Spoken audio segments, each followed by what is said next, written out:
Madali niyo naman akong tanungin, alam niyo naman kapatid ko si Alan, kung gusto niyo may parating. Huwag na ho kayo magdrama ng mga pa-hostage. Hindi ho tayo ganito dito. Ubusin ko muna yung tawa ko. Never po ako nagdrama dito. Simula nung ako'y maging senador, never ever po ako nagsinungaling nagdrama rito. Yes, Senator Raffy. What's the pleasure of Senator Raffy Tulfo? Mr. President, in the past few weeks, I have coordinated with the Office of the Majority Leader regarding the membership of the committees I hold as chairman. In fairness to the Majority Leader's office, they have extended all efforts to formalize the election of the members of the Committee on Public Services and Migrant Workers. What disturbs me is that it is the inaction of the Minority Floor Leader to confirm these memberships that holds important LEDAC bills hostage, such as the Department of Water, crucial franchise bills, and the OFW reintegration bills. To my colleagues in the minority, maraming salamat po for your confirming your intent to join my committee. But to the minority leader, my good friend, Senator Alan Peter Cayetano, it is time that we cooperate so that we may get back to legislating. If you have time to go on FB Live, maybe you have time to confirm or give the go signal to your minority members. Kasi Mr. President, pabalik-balik na po yung staff ko sa office ni Senator Peter Alan Cayetano para kumuha raw ng go signal nang sa gayon yung kanyang mga members ay ma-elect na sa committee ko. And all of them were saying we're more than happy and willing to sign, pero ayaw ni Senator Cayetano, Alan Cayetano. I don't know anong dahilan niya, bakit niya hostage yung pagiging members ng kanyang mga kasamahan sa committee ko.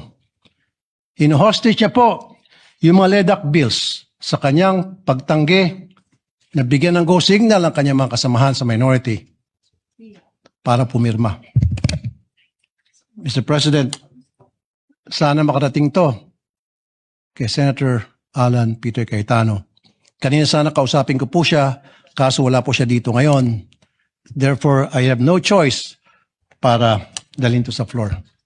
Maraming salamat, Mr. President. Senator Raffy, thank you for that reminder. In fact, we have 32 committees that have yet to be fully convened. Kulang pa ho tayo ng mga members. And we would like to request later on, me and the majority leader would coordinate and talk to our minority leader to provide us with the list of members to fully complete the 32 committees. We recognize Senator Pia Cayetano.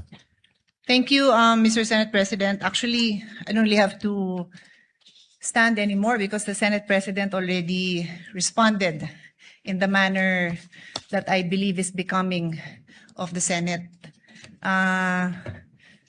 Senator Tulfo, madali niyo naman akong tanungin, alam niyo naman kapatid ko si Alan, kung gusto niyo may parating. Huwag na ho kayo magdrama ng mga pa-hostage. Hindi ho tayo ganito dito. And I certainly hope,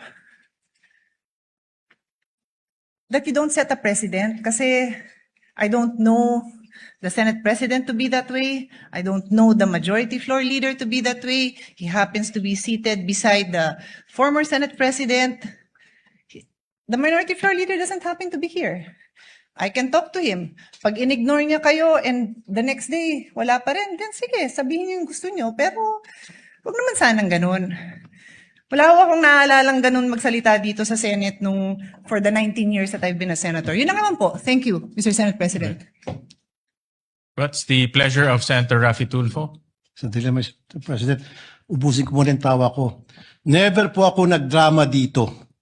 Simula nung ako'y maging senador, never ever po ako nagsinungaling nagdrama rito. Halugugin niyo po yung mga post sa social media. Never niyo ako nakita nagdrama o ginamit to para mag-grandstanding.